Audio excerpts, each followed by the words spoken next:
망한 회사들을 들여다보면 공통점이 있어요. 오너가 자기 능력보다 일을 너무 크게 벌립니다.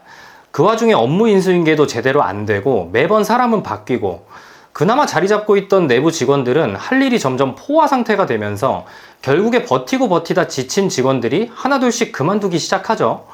이런 게 쌓이고 반복되면서 회사는 결국 종말을 맞이합니다. 지난 10년 동안이요, 멀쩡해 보이던 회사들이 정말 많이 사라졌어요. 골프장, 프랜차이즈, 제조업도 있었고 잘 나가던 스타트업 회사들도 있었고요. 종류는 아주 다양했죠. 흥미로운 사실은요, 회사가 망하기 직전에 나타났던 신호들은 하나같이 비슷했습니다. 오너들이 가장 잘 되고 있다고 느낄 때 회사는 이미 무너지고 있었다는 거죠. 2024년에 폐업한 사업자가 처음으로 100만 명을 넘었습니다. 근데 이분들이 열심히 안 했을까요? 매출도 잘 나왔고요. 하루 종일 정신없이 돌아갔습니다. 근데 어느 순간부터 회사는 바쁜데 이익이 안 남아요. 그러면서 직원들 급여가 하루 이틀 밀리기 시작하고요. 결국 직원들이 하나둘씩 그만두는 현상이 발생하게 됩니다. 과연 이런 부분을 경기 탓이라고만 할 수 있을까요? 물론 경기도 안 좋죠. 망한 회사들을 들여다보면 공통점이 있어요. 오너가 자기 능력보다 일을 너무 크게 벌립니다. 그 와중에 업무 인수인계도 제대로 안 되고 매번 사람은 바뀌고, 그나마 자리 잡고 있던 내부 직원들은 할 일이 점점 포화 상태가 되면서 결국에 버티고 버티다 지친 직원들이 하나둘씩 그만두기 시작하죠.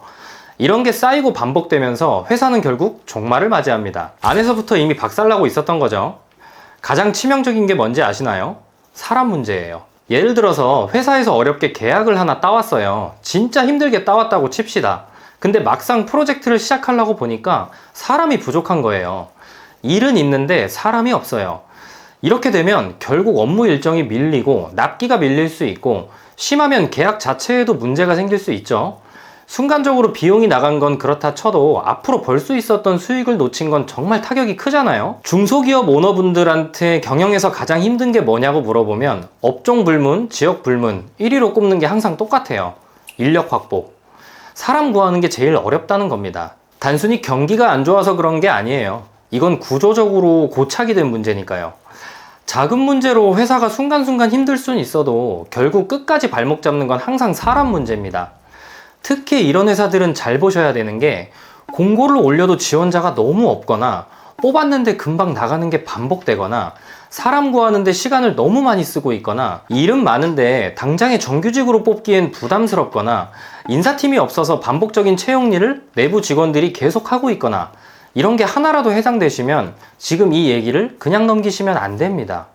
자, 여기서 이렇게 생각하실 수 있어요. 안 되더라도 뭐 계속 뽑아야지, 어쩔 수 있나.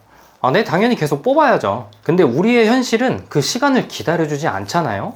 사람이 없거나 있던 직원이 빠지는 순간부터 회사는 조용히 흔들리기 시작합니다. 누군가는 그 자리를 메워야 되니까요. 맡은 업무를 수행하러 이리저리 뛰어다니면서 동시에 사람까지 알아봐야 되는 거죠. 불필요하게 소모되는 시간과 노동도 직접적으로는 눈에 안 보여서 그렇지 이거 전부 돈입니다.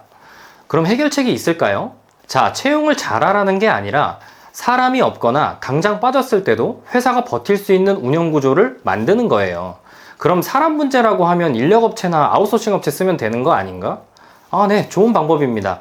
하지만 이것도 급한 대로 이용했다가 오히려 더 복잡해진 회사들이 많을 거예요. 사람만 대충 보내고 연락이 잘 안 된다던가, 갑작스럽게 인원이 빠졌는데도 계속 알아보겠다고만 한다거나, 이런 회사와 컨택이 된다면 높은 확률로 전보다 더 힘들어졌다는 이야기들을 하실 겁니다. 지금 이런 인력업체와 같이 채용을 하고 있다면 그 업체가 연락이 빠르게 잘 되는지, 우리의 급여 조건이나 채용 조건이 좋지 않으면 솔직하게 어렵다고 말해주는 곳인지 꼭 확인해 보시는 걸 추천드립니다. 저는 오히려 이런 업체가 좋은 업체라고 생각해요. 안 되는 걸 된다고 하는 것보다 처음부터 현실적으로 맞춰주는 게 나중 가서는 오히려 우리 회사의 비용을 벌어다 주는 업체라고 생각하거든요. 1명이든 10명이든 100명이든 어느 회사나 사람은 필요하잖아요. 직접적으로 채용을 꾸준히 시도하면서 인력업체나 아웃소싱 업체에 같이 의뢰해두면 인원 유입 채널을 여러 개 동시에 돌리는 구조가 됩니다. 쉽게 말해서 우리 회사에 인사팀을 하나 더 꾸리는 개념이 되는 거죠. 예를 들어서 면접 3명 볼 거 같이 알아보면 6명, 7명 볼 수가 있고, 이 안에서 진짜 우리 회사에 적합한 인원을 골라낼 수 있는 확률을 올리고 시간을 벌 수 있는 구조가 된다는 거죠. 채용을 의뢰한다고 해서 그 자체만으로 비용이 발생하는 구조도 아니니까요. 더군다나 파견직 인원 기준으로만 보면 관리비가 5에서 7% 수준이거든요. 회사 입장에서는 소위 리스나 렌탈 개념인 거죠. 이 정도 비용을 아깝다고 느끼신다면 사람 때문에 내부적으로 낭비되고 있는 시간과 비용을 꼭 계산해 보시는 걸 추천드려요. 제가 반대로 이런 상황에 처한 회사였다면 저는 무조건 의뢰해서 같이 알아봤을 거예요. 여러분들 중에 우리는 이미 이런 인력회사나 아웃소싱 회사와 같이 채용을 하고 있다, 너무 잘하고 계신 거예요. 앞에 말씀드린 점검사항 몇 가지만 꼭 체크해 보시고요. 채용 업무를 자체적으로 하기 어렵거나 계속 미뤄지고 있는 상황이라면, 물론 자체적으로 채용하셔서 좋은 인연을 찾으시길 권장드립니다. 하지만 도저히 여건이 안 되거나 채용 업무의 한계를 느끼셨다면 영상 하단 댓글을 확인하시고 제가 남겨놓은 링크에 접속하셔서 기재사항을 간단히 남겨주시면 저희가 빠르게 연락을 드리겠습니다. 고민만 하다 보면 채용은 계속 미뤄지기 마련입니다.